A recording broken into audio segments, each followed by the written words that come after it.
So JD Vance keeps spouting lies about Haitian migrants. He's unleashed quite the barrage of falsehoods lately. And it's not enough to just say they're falsehoods. We want to get into the substance of them.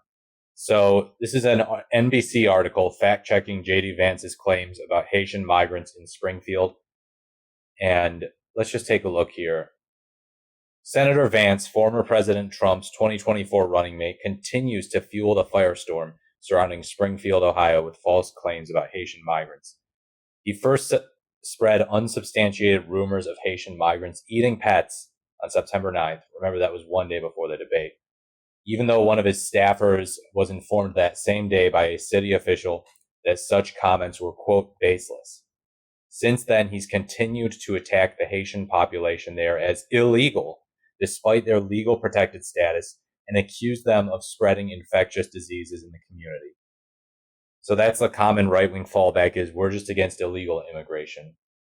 Well, turns out these ones aren't exactly illegal, buddy. Ohio officials, including Republican Governor Mike DeWine, have pushed back on some of Vance's remarks as they deal with the fallout of threats and other security issues.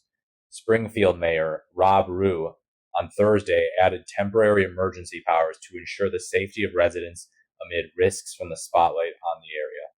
So here's a closer look at what Trump's running mate has claimed. Overall communicable diseases have decreased, not increased.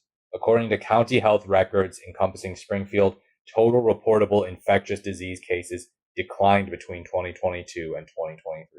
So that's their talking point. The migrants are spreading diseases in Springfield, Ohio. Funny how they went from saying communicable diseases, they're just fear-mongering about them with regards to COVID, but now they're themselves fear-mongering over diseases when it relates to immigration. It's almost like they don't really care that much, and it's just about scoring points against immigration. Clark County's Health Commissioner Chris Cook told ABC in an email that preliminary numbers of reportable infectious diseases as a whole for 2024 are tracking similar to last year. Yet on social media, Vance claimed there has been a, quote, massive rise in communicable diseases. At times, he specifically singled out increases in HIV and tuberculosis. The records show that vaccine-preventable diseases, infectious disease cases without COVID, and sexually transmitted infections in 2023 were all lower than what they were during the Trump administration. This is another one of those things where it's like, oh, they say crime's on the rise. It's like, no, crime is actually lower than it was during the Trump years. Tuberculosis cases, which Vance specifically cited, rose by 1 between 2022 and 2023. In 2022, the county reported 3 cases of tuberculosis compared with 4 cases reported last year. Preliminary data for the first half of 2024 showed 4 cases of tuberculosis. But tuberculosis is a really old disease. I mean, that's like one of those 1800s things that people would pass away from, but you don't really hear about it much anymore. Similar to HIV, newly diagnosed cases rose by 1 from 12 in 2021 to 13 in 2022.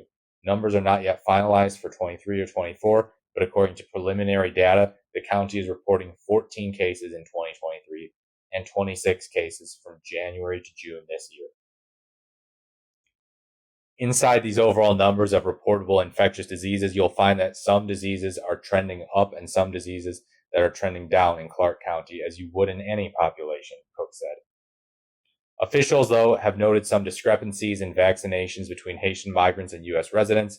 Haiti doesn't have access to the same vaccines as the U.S., and they've acknowledged a strain on the health resources due to an influx of 12,000 to 15,000 migrants into the town. The Governor DeWine announced earlier this month $2.5 million for Springfield to help expand primary care access. DeWine in the press release said the influx of migrants has significantly impacted local primary care providers due to the increased number of patients and the need for translation services. And here's a big one. They're not illegal aliens. In North Carolina, Vance portrayed them as illegals, basically, led in by the Biden-Harris administration. They keep whining about open borders, and he said they'll be deported under a Trump-Vance administration.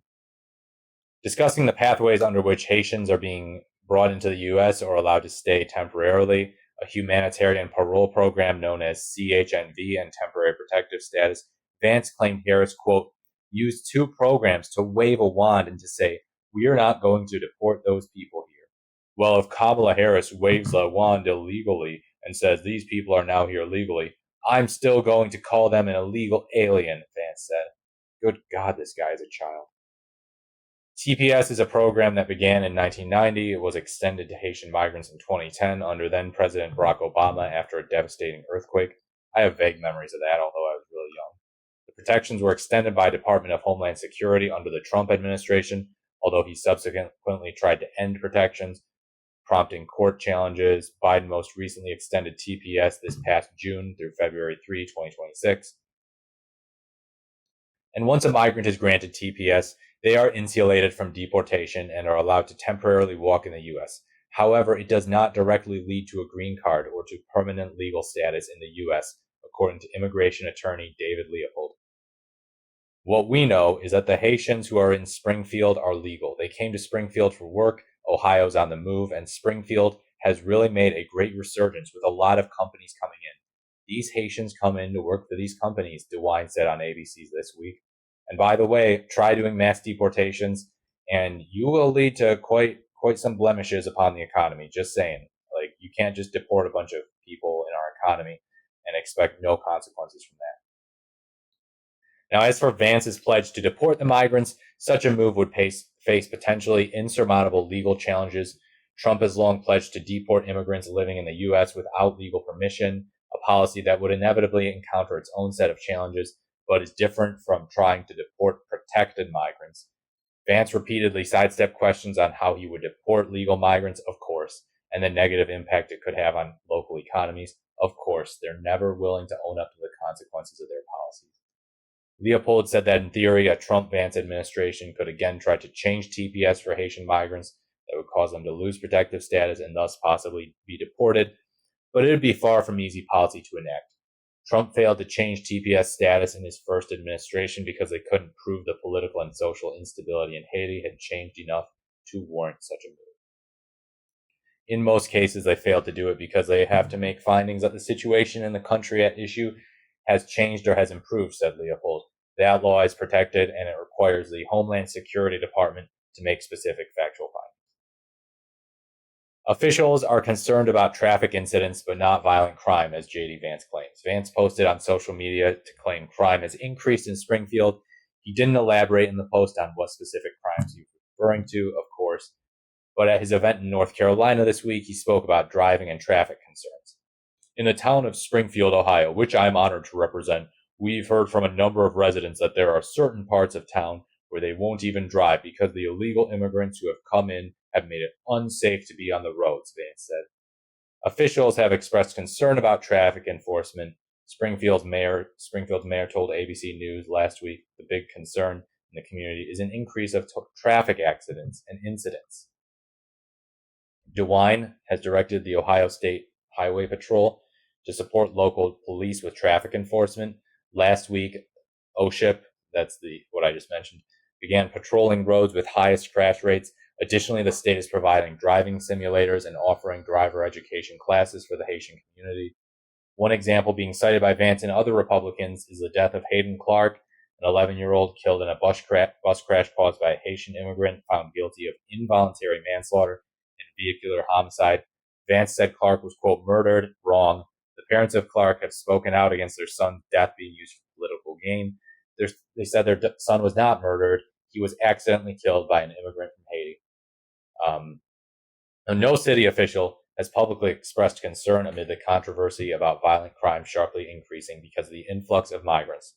Officials have said about 12,000 to 15,000 Haitians have moved legally to Springfield in recent years, increasing the population by about 25%.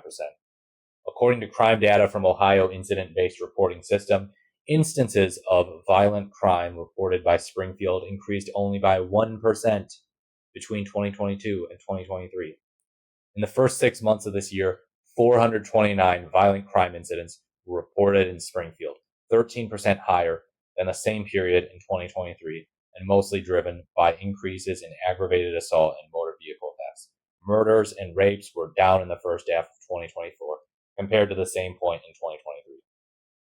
So this has been quite a read. As I said, it's an NBC article from today, September 19th. I like its holistic approach to taking down some of Vance's falsehoods. Uh, and you need to know the truth. You need to know the truth. That's why I'm here. And that's why my channel is called The Morris the Merrier. The Morris truth that you know, the merrier you will be. I don't want people going into this election with bogus narratives in their head about immigrants or anything for that matter. Anything. Look, both parties spout falsehoods, but it just so happens that right now a lot more falsehoods are coming from one party than the other. So that does it for this video. As always, thank you for watching. And if you liked this video or found it helpful or insightful, leave a like, comment, or subscribe to this channel. Help me grow here. And I thank you very much for watching and look forward to seeing you in the next video. Peace.